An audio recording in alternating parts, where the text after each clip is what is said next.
All right, so my name is Dave Shelkoff. I'm the General Manager of Marshall Municipal Utilities.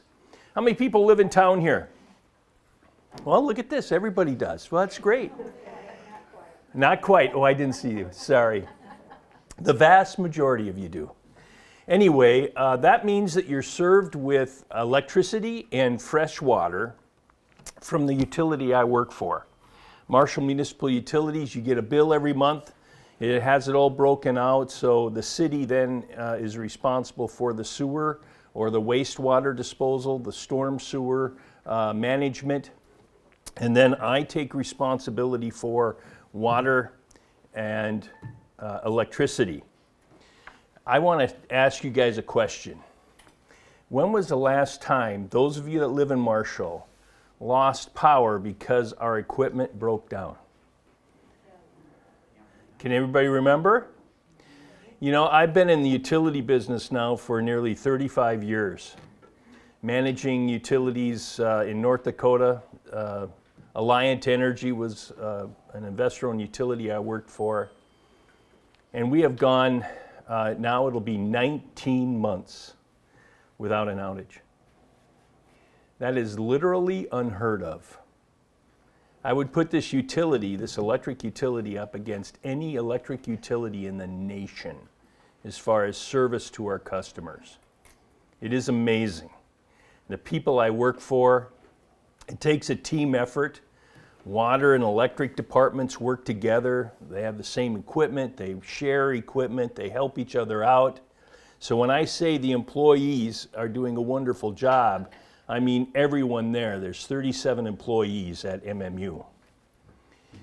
And it is really quite amazing. We were able to do that with over half of our employees with 5 years or less employment. Brand new. Think about it. Half of your employees having 5 years or less experience in the either water, customer service, or electric utilities. Pretty amazing. What a great group of people I work with.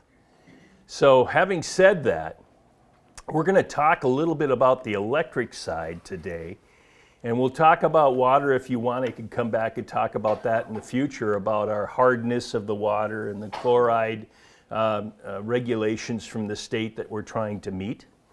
We could talk about that sometime as well. Maybe I'll bring a local expert along, the manager of the water department, to help us out with that.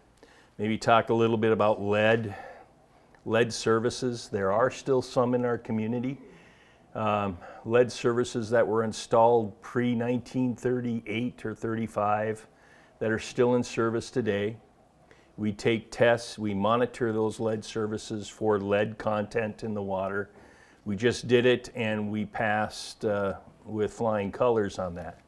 However, having said that, it's always good to get rid of a lead service if you know that you have it, and we'll talk about that next time. I just went down a rabbit hole. Okay, so you know, I'm a kind of a guy that I'm very quiet. Okay, I'm the youngest of 6 kids, and anybody here, who's the youngest? Anybody in here? Youngest? Yeah, we were beat up, weren't we? We were persecuted as little kids. Being the youngest and I had 6 brothers, I had 5 brothers and sisters. There were 6 of us all together. I was the youngest.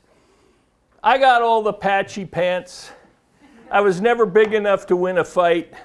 You know, I was just persecuted. Now, my oldest sister is not, well, she says she's 5 foot, but I don't believe it. I'm 6'1", so I got all the food, I think, in our family. Anyway, so that's where I come from. I had to be loud to be heard, if you know what I mean. Anybody that's youngest kind of can figure that out. If you're not loud, you don't get anything, especially food, which is kind of important when you're growing up. But anyhow, I have been honored and blessed by serving this community through the electric and water utilities and MMU for the last 5 years now. 4 years. I'm working on my 5th year. A couple years ago, anybody know Brad Ruse?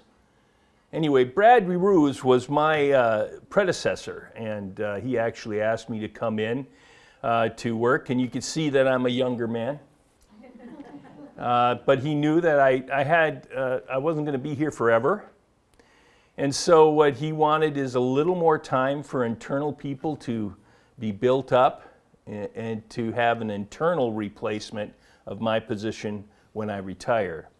So Brad really did a lot of neat things for this community, and what I'm so blessed with is the quality of people that I work with and the quality of operations that I inherited when Brad retired back in 2020.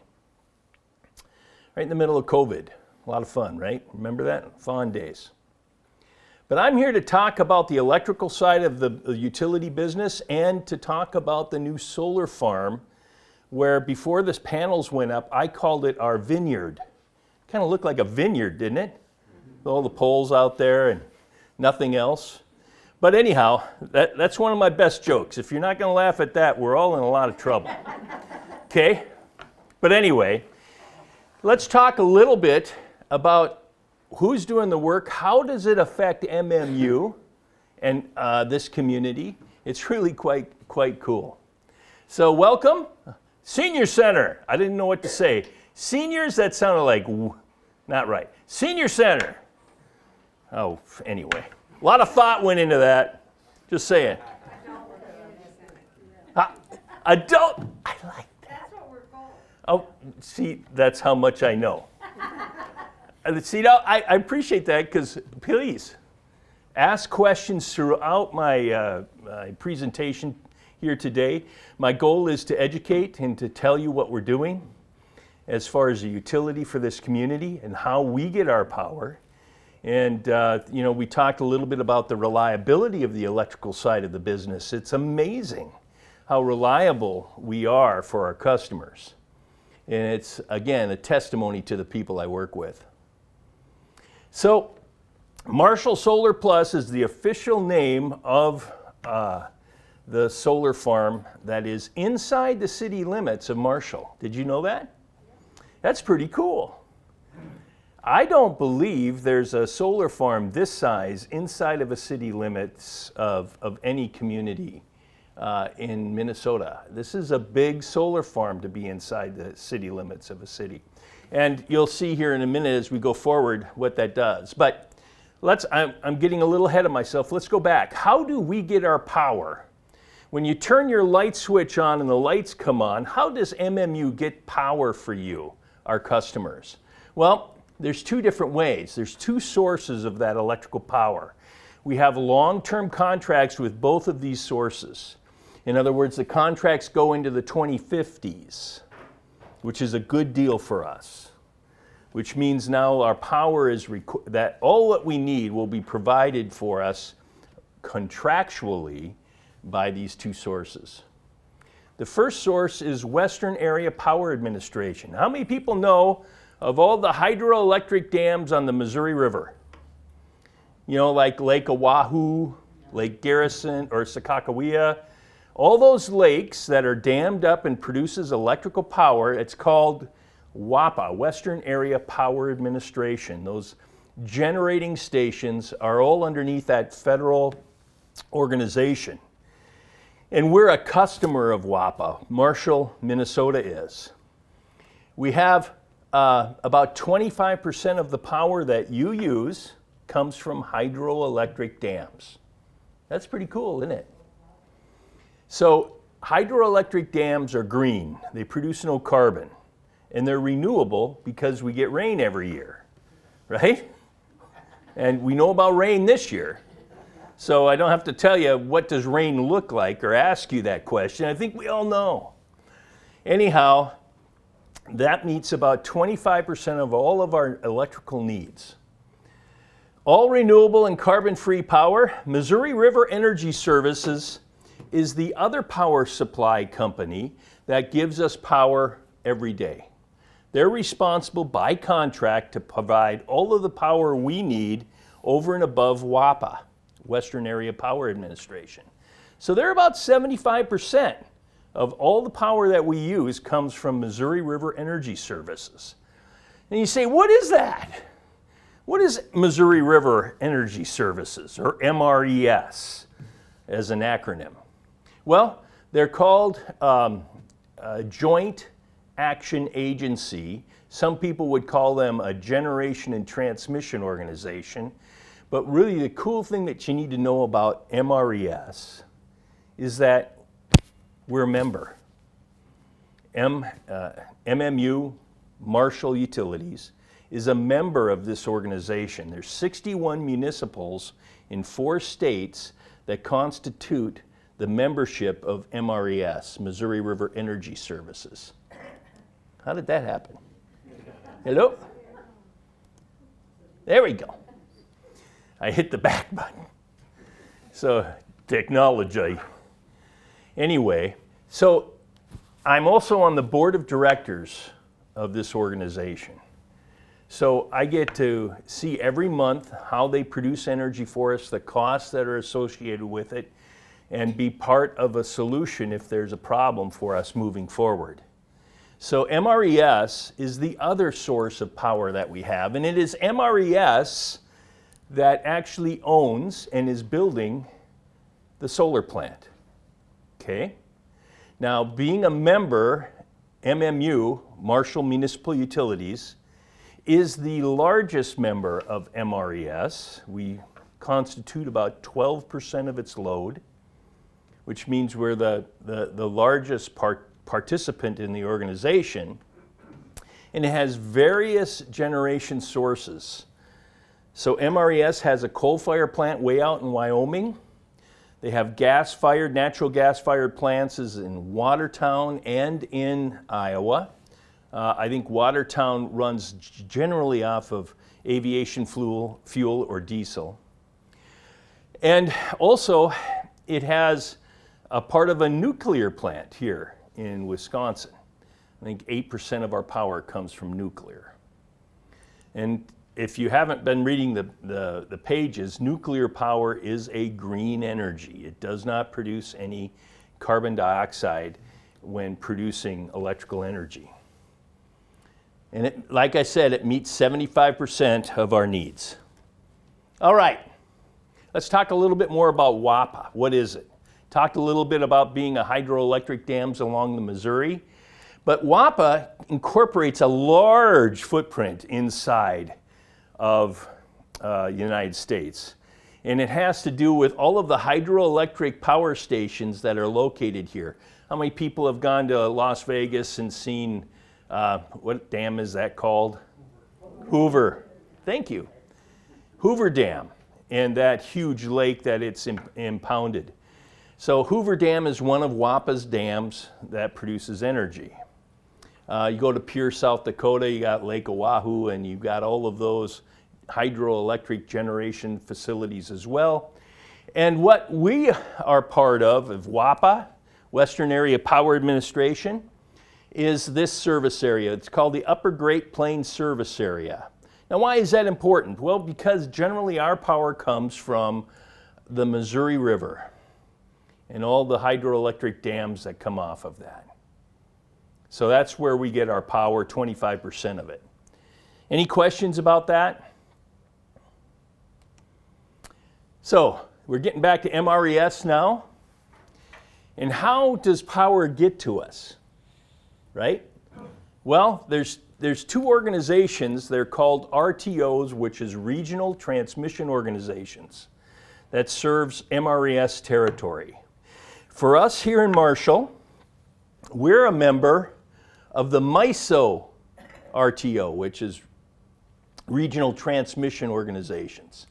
So this MISO is responsible for all the generation and all the transmission to us here at MMU.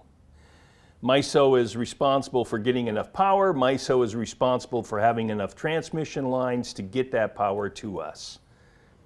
And they use MRES as their chief reference whenever we have questions about power or transmission needs. So I know this is a little complicated, but you need to understand all of this because the Marshall Solar Plus was located here to help us with our power needs here in Minnesota. And that's because we're in MISO. In SPP, we got lots of power. Got too much.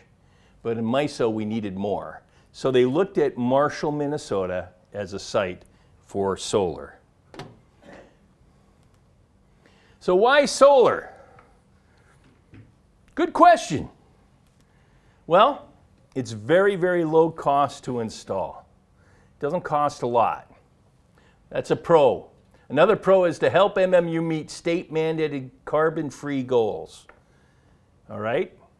We are, I don't know if you know, but in 2023, the state legislature passed the energy bill that required us to be 100% carbon-free by 2040 and 90% carbon-free by 2035, which means we've got some work to do. We're about between 55 and 60 right now, and we've got some work to do.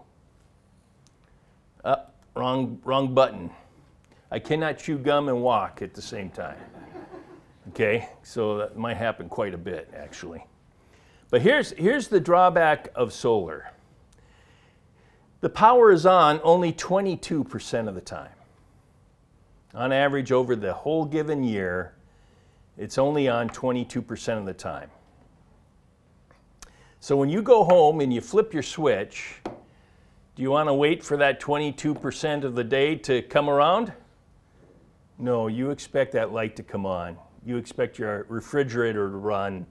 You expect everything to work in your house that runs off electricity. And quite frankly, that's why I'm here, to make sure that happens. So there is some drawbacks to solar, right? It cannot replace our current generation. It just can't by itself. Because everybody likes going home and turning on the lights and having them come on. Remember, solar doesn't work at night. That sounds really kind of, I know I'm being sarcastic here, and I don't mean to be, but it's important for us to realize that solar does have limitations. And that if you want to have solar working for you 24/7, okay, now I got to get over here. Hello. Hello. Hi. Solutions to install solar is storage. Battery storage, some people will say hydrogen storage, which I do. Producing hydrogen from the energy made from solar so that you can use it through either fuel cells or generation equipment. And that's one way to store it. But the big way today, if you heard it all over the place, are battery storage, right? There's other ways to store this energy, but battery is one of the big things. Unfortunately, it's very, very expensive. It's about twice what solar costs itself. Twice to 3 times almost. So it's very expensive to install, but in this project, we're going to be installing batteries. And you haven't seen it yet, right? We haven't seen the batteries yet. They might have come now, but they're going to be like bumps on the lawn. They're going to be not inside of a building. They're going to be external batteries in their own little container. I haven't seen them yet, but it's going to be interesting. So what we're doing here, and let's keep going here. Come on. Come on. There we go. So here's the description. Here's what we're doing. Solar. The solar itself is going to be an output now. The output of the solar is going to be 10 megawatts. Put that in perspective, Marshall's about 81 megawatts peaking in the summer. So it's 10 megawatts of that. So if the sun is shining and those panels are getting full 100%, we're going to get 10 megawatts out of the solar plant. Oh, I should have did this so it flies in, you know, so you could do a guess. So how many panels do you think are out there? Over 21,000 panels have been installed. Can you imagine that? Putting that up 21 times. We had 40, 45 people here for a month and a half doing it. That's a lot of work.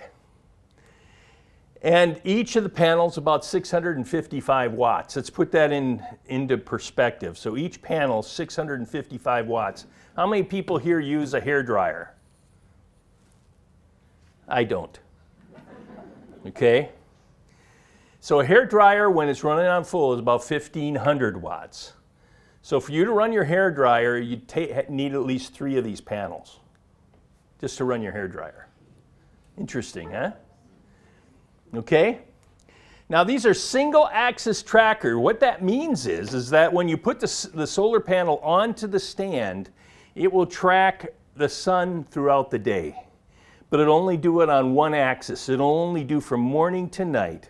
It can't go north or south, you know, when the sun goes higher or when the sun goes lower. So they're set at a certain angle to get the maximum amount of power out of it. But during the day, it will follow the sun all day long. So that's called single axis tracker. It costs about $40 million to build. The actual solar plant is between $12 and $15 million, and then the rest comes from battery. The battery required. Hello. Hello. Okay, what's that? That's where it's at. Your field. Yeah, what happened here is this thing came up for some reason. I don't know why it's doing that. I can't see it. Okay, I'll just ignore that. So this is what the footprint is. Let's see.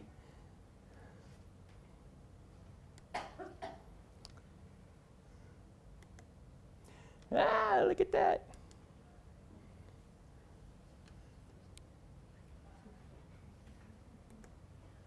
Okay, so BESS. BESS stands for Energy Storage System. All right, Battery Energy Storage System. It's not the Hereford cow out there you milk every day. Okay, it's not old BESS.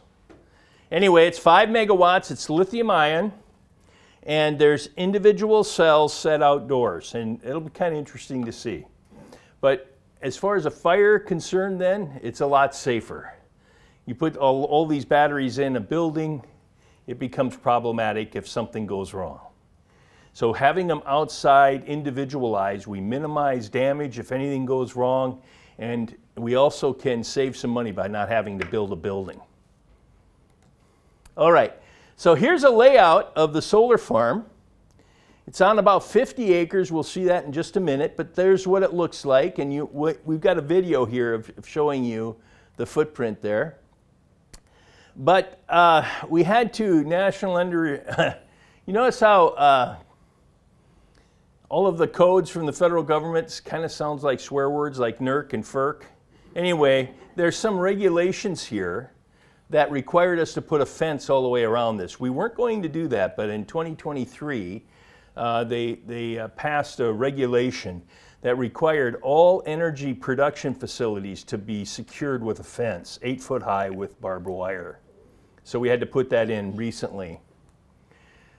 There's only one point of access, again, for security reasons, and it's on a little over 50 acres, and a lot of solar panels, which we have discussed in the past. Here's the construction of it as they were putting the panels on. You see they have a ways to go yet, but it's amazing when you get enough people, you can make it really work. Here's what it looks like with all the panels in. And you can see this is about 50 acres of land producing about 10 megawatts of solar power. And again, it's Marshall Solar Plus, and it's owned by Missouri River. And since we're a member, Marshall Municipal Utilities is part owner of that. Oh, this is a video. Bum, bum, bum, but no sound. So here it is before construction, basically when the vineyard was up. So it had all of the support structures there. And you can see the snow here. And there you can see the footprint. Over here, down in this direction, is ADM. And there's ADM right there. And they're just now starting to put the panels on. Like I said, for about a month and a half, they had over 40 people in town working on this. And you can see there's the solar panel setting up, and this is what they look like. There is some cool narration that's much better than me. So each of these panels require an AC or a DC to AC converter, or what they call inverter. And this is getting close to being done. I have this section of area to do yet. Are you done? Yep. Okay, that was pretty exciting. That'll be great TV. Yes? What happens when you have a hailstorm? I was hoping no one would ask that question.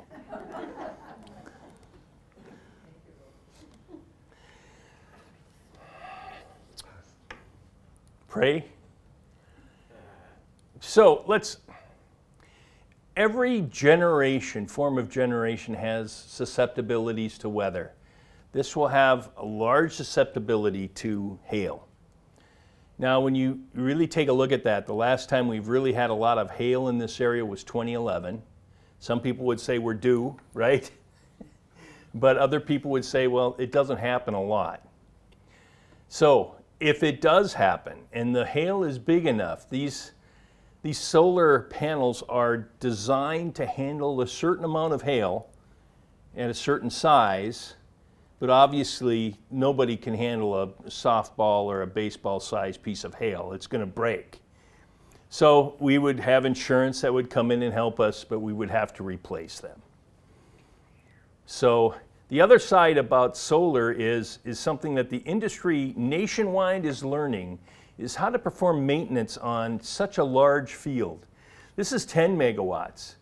I believe Xcel Energy is looking at a 750 megawatt solar farm. Huge, right? Very, very big. So we're talking about square miles of solar panels. Well, how do you, the minute you get dust on these solar panels, it takes away some of its productivity, right?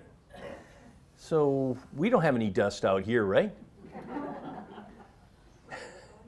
So this is a big problem. And if you don't get a rain to get the dust off in time, because rain will clean these off pretty well.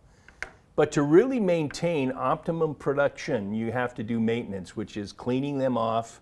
And of course, if you get snow, you can hope that the snow will melt off in a couple of days, but you're not always guaranteed that, are you? And so consequently, you have to clean off the snow if you want to have productivity, and you have to do some other maintenance on it to keep the, actually there's a whole science about hiring a herd of goats to eat the plants underneath, right? So it's very difficult to mow these things, as you can tell with solar panels out there. It's tough to get underneath them to mow. So anyhow, there's a lot of thought and a lot of processes going on, and in this respect, I believe that this whole industry is being built on how to maintain the operation of a solar farm. There's equipment coming out now that you put on a skid steer that will actually high pressure and blow off these solar panels from snow and dust and dirt. So there's a lot of things that are happening today that's modifying our economy somewhat, but also to make solar farms a lot more productive and efficient to operate. So we started in 2023, the construction. That was a great question, by the way. Thank you for that. There's susceptibilities to solar, and again, solar is good for no more than 22% of the time. And if you say that, we have to have other energy sources to provide the energy electrical energy that you are used to. And that is, we don't lose power when it's between 3 and 9 in the afternoon and evening. So this baby's going to be, it was constructed about a year now. Final completion will be this fall, and it'll be up and running at that time. Do we have any questions so far? That was a good question about hail. Yes? Panels can they be bigger? Does that make a difference? So the question was, can the panels be bigger? And yes, they can be. The problem is handling it, and then the support of that structure on the ground. So the bigger they are, the stronger you have to make the panel so when just snow loads get on it, it doesn't bend them. And so you want to make it as the construction costs as low cost as possible. So to put 2 bars up with that size panel with the strength that they need, and engineers sit down and they just do this all day long, this is the optimum size right now. But that could change. I've seen, I don't know if you've seen the technology, but now they're developing solar panels that are actually plastic, and they can roll out like a plastic sheet. So you can put it on something that's already there. A lot of technological changes happening with solar over the next few years, but these are the most efficient and effective way to get energy today. But your question is well taken, because I think we need to look at this and how can we be better at it. And we got to do it all the time. We can't just assume this is the best way to do it. Yes? Are the surface plexiglass, or what are they? It's a hard plastic. Okay? But I'm going to condition that because I really don't know which one we bought. I'd have to ask. So it's either a glass-like material or glass itself. What size are these panels out here? They look about like 3 foot by 6 foot. That's about what they look like to me. I really haven't measured them, but I think that's about right. Yes? It's on a single axis, you said, why can we not have it go this way? Great question. Very, very good question.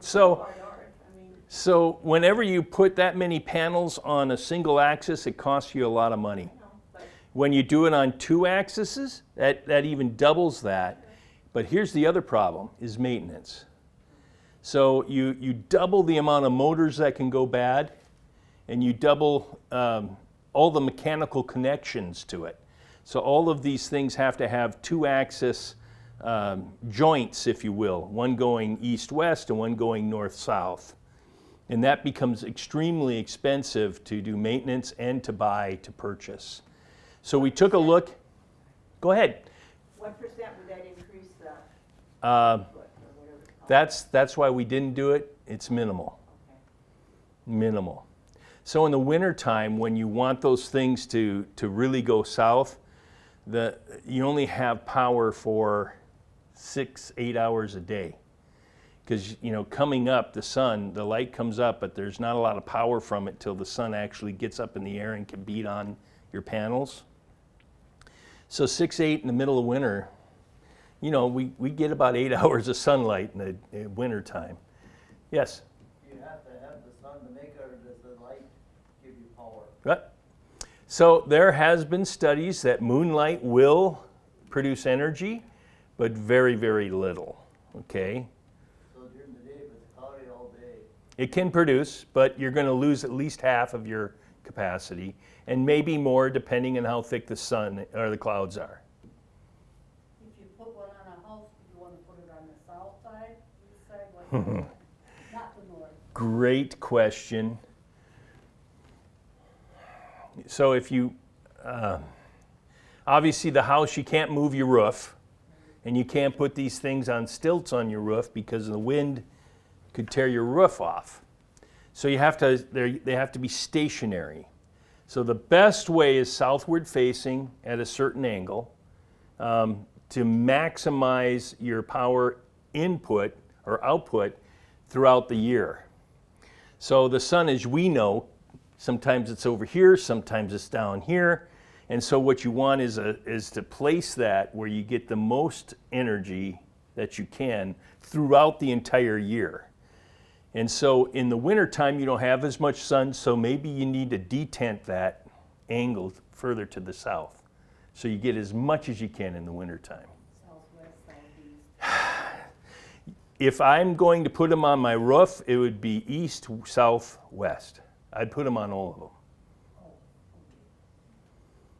Yes, that would be my answer, because now you're getting the best and as much energy as you can. If you're only going to place it on one, I would place them on the south. But yes, So when I asked you about the hailstorm, now, these things rotate. Wouldn't it be possible to rotate that, if you're gonna have a hailstorm, to rotate that panel so it's upside down? perfect. That's a great question. Here's the problem, they'll detent a little bit, they'll rotate as much as, wherever the sun is to get as much as they can out of the sun. But also they rotate extremely slow. So by the time you know that hail's coming, I don't think you'd be able to get them out of the way, but it's a great question because, these are things that we need to look at to minimize hail damage. It's a good thing. Anything else? Good questions. Yes? No possibility of doubling them or tripling them? No. And why is that? No, because it wouldn't be dollar effective, because once you put something on top of something, you're right, you've lost the production. Now, these are bifocal or bifacial. So when the sun comes down and it bounces off the ground, we have some collection on the backside of these panels as well. That's why we can get to 22%. But all of these things are important, but then you got to add into the cost to make sure that it isn't too expensive, not only to purchase, but also to operate into the future. And we're all the time talking about how can we keep your energy costs down. Working on that very hard every day at MMU to keep those costs down for you, the consumer. Yes? What's the life expectancy? Great question.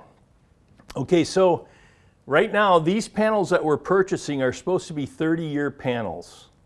Now, as a panel gets old, the coverings on the panel start to get etched, and they start losing capacity, and then the actual solar panels inside, they start to lose their efficiency as well. So over time, at 30 years, I think they said it was going to be 80% functional. Now, yeah, I hope that that's right. I really don't know if they're going to make it that long. Wind turbines, if you take a look at wind turbines, they're about a 20-year investment. If they go further, you've invested almost the same cost as building new into that turbine. So yeah, it's definitely not like the generation systems. Like for example, we have a generator right here to serve this community for peaking power, and for also if we go dark, we got some power here in town. It's a 15 megawatt generator. It's right on the other side of this building. We've had it here for 54 years, working on 55. And we haven't used it very much, but it's nice to have if we need it in an emergency. Now, we get away with that because we hardly ever use it. Now, these renewables, we use them every day that we can. So, and they're exposed to the elements every day. So they don't have a chance to work and last as long as something, say, that generator does. Yes? Three-part question. These are lithium batteries. What's the source of lithium? Yeah, good question. Number two, how long do these batteries last? And number three, how do you dispose of these batteries? That's a great question, all three of them. So, and I'm going to have to say that I could get back with you on some answers on this. As far as the lithium sourcing is concerned, as you probably all well know, the largest source of lithium, I believe, right now today is China. There's also some coming out of Chile, and Bolivia has found a bunch of lithium in their alpine lakes or dried lake beds. There's been, so my guess, if you were to ask me today, would be China and Bolivia, South America. Having said that, I would have to get the specifics on who we bought them from to tell you exactly where that is. As you know also that it's not just lithium that we're worried about, it's also cobalt and some of the other earth metals that are required to make the batteries themselves.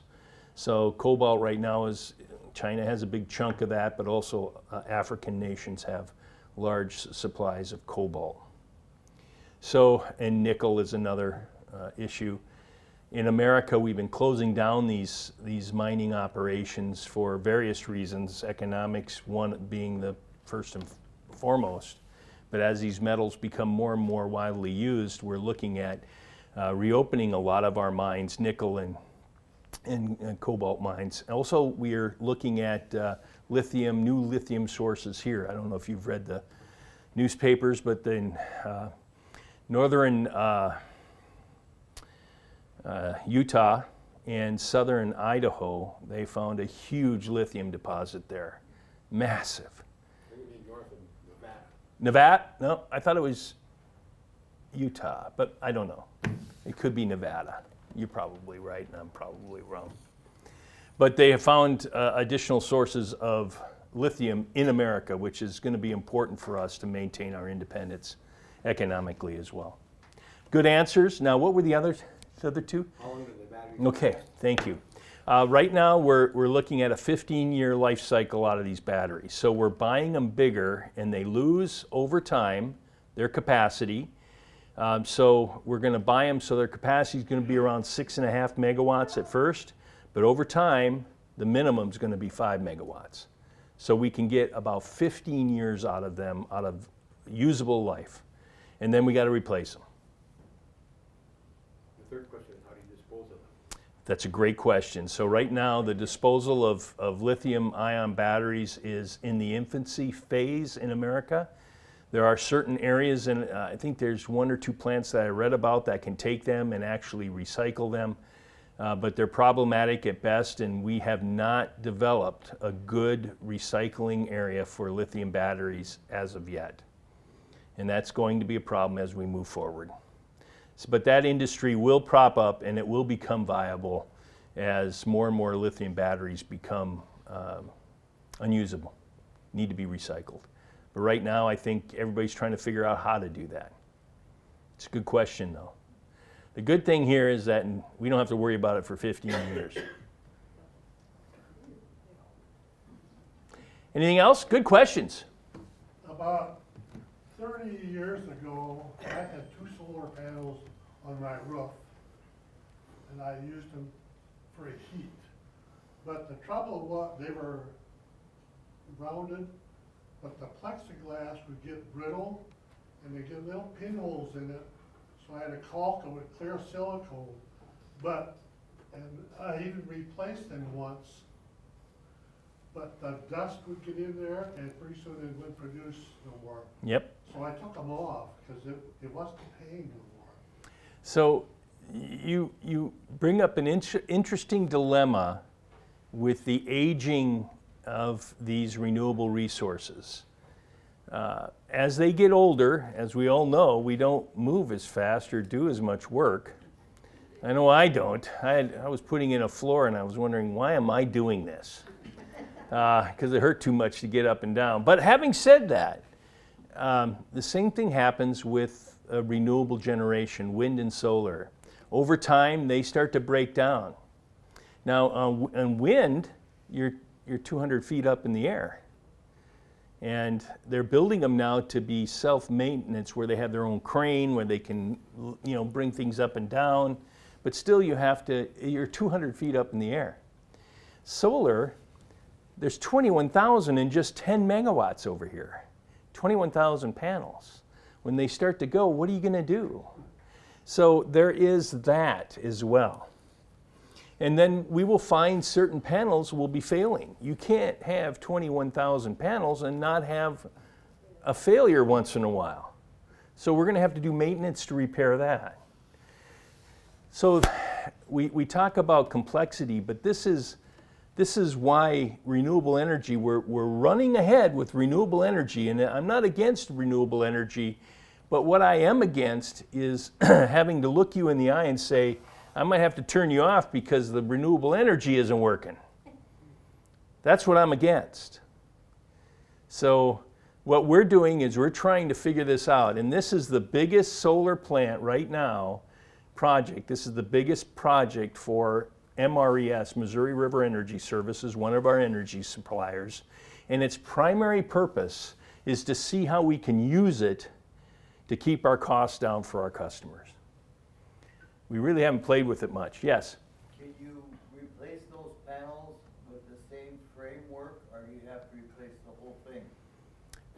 Yes, if I understand your question correctly, is can we replace the panels? They're kind of standardized in form, so all the industry builds them the same size, so we can do what you're saying. We should be able to buy these panels for the next 30 years Put them in. and put them right in and replace the old. Will this help Marshall residents? Will my price go down for electricity? Well, so that's a fair question. Will this make our cost of energy go down? And the answer to that is very complicated, but I'll try and keep it as simple as I know how. As I told you, our job is to keep electrical energy flowing to your house 100% of the time. We cannot do that with renewables. Just can't. Anybody says that you can, they've never run an electrical grid. I got to have power in the middle of the night when there's no wind. How do I do that? So what happens is that we put up renewable, and it is a low-cost energy provider, but I have to also then look at the other 80% that it's not working and provide energy for that other 80% of the time. Now I can use batteries to help me with that, but that still doesn't get me 24/7 with electrical energy. You get my problem? It's math. And what I tell people, just do the math. You can't replace 90% generators that produce 90% power during the day with generators that produce 40 or 22% and expect it to work. What you have to do then is build more generation to supplement that renewable. You have to build something. You either have batteries, you make hydrogen and produce energy, or you use natural gas right now as the big answer to our energy issues in America.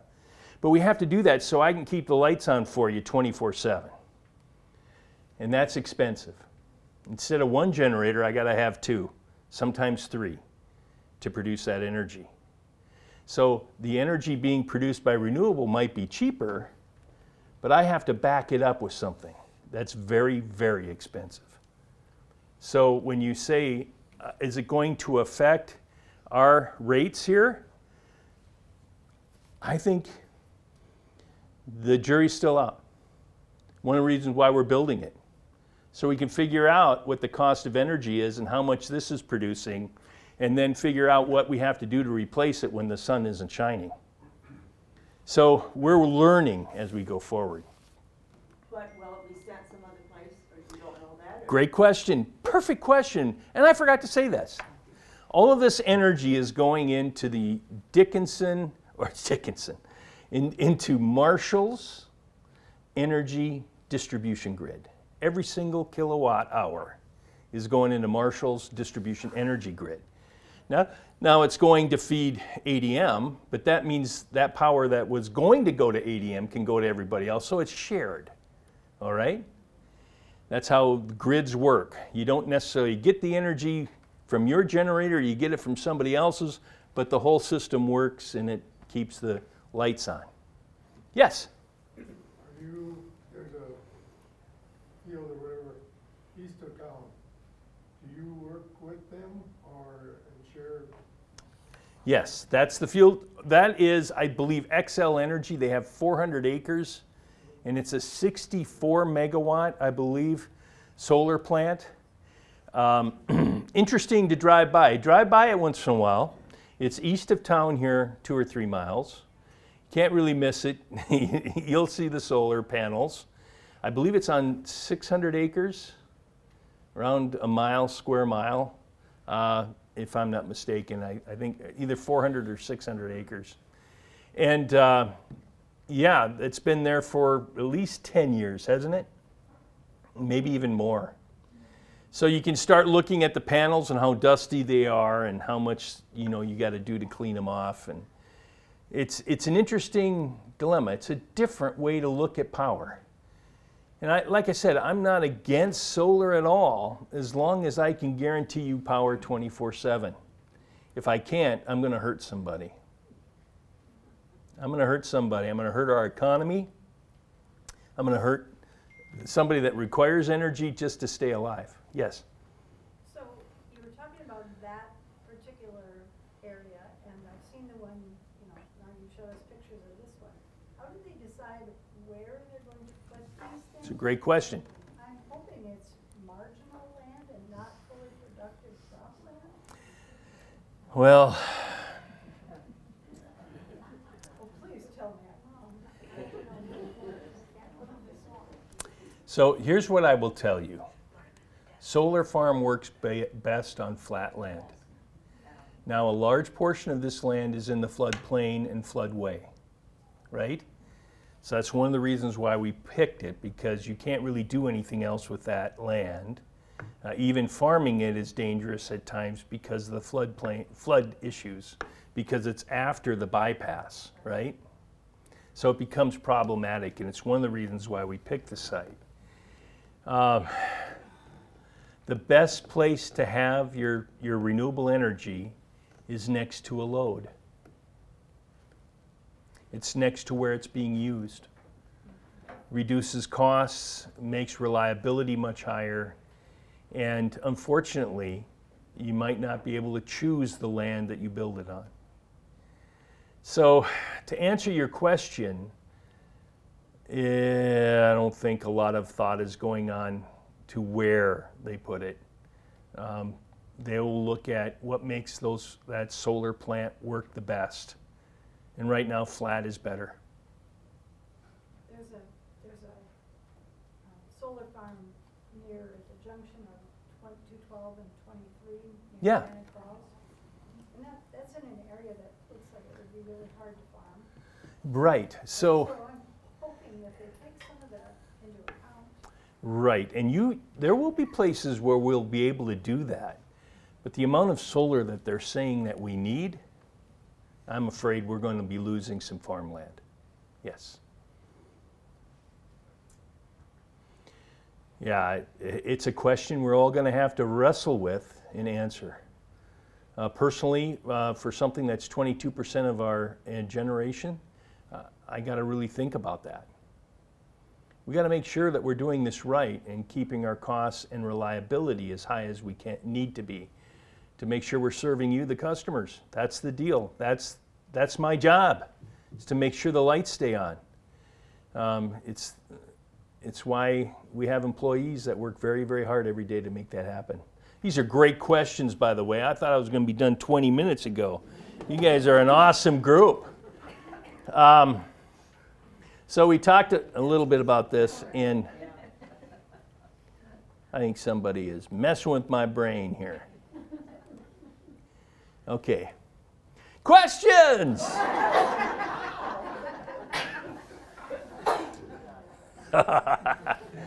These are great questions, and listen, renewable energy is a path forward for us. There's literally hundreds of billions, if not trillions of dollars of federal government investment into the renewable energy generation system. It's going to happen.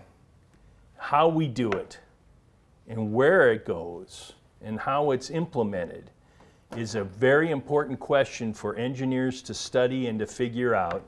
I am one of them. I'm an electrical engineer by training and by education. And how to do this in a way that keeps the lights on for our customers. I think we can do it. We just have to, I think, rethink how we're approaching it. I mean, I don't mind the speed, but we have to be careful at how fast we're running, and we don't miss out on the idea that, grandma needs light and heat when it's 20 below, and the sun isn't shining and the wind isn't blowing. We have to do that. Be careful with that. There's a way to do it, I believe, but it isn't inexpensive, but there's a way to secure both our carbon-free future and the reliability of our grid. Anyway, with that being said, we got another question. The other day on the Learning Channel, California has more solar panels than any other state.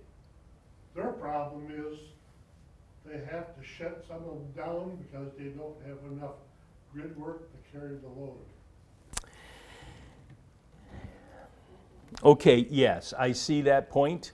The question was, California, California is light years ahead of the rest of the nation as far as renewable energy is concerned. They have a ton of solar. Matter of fact, the studies I've seen is that they have twice as much solar as their actual load is. Isn't that amazing?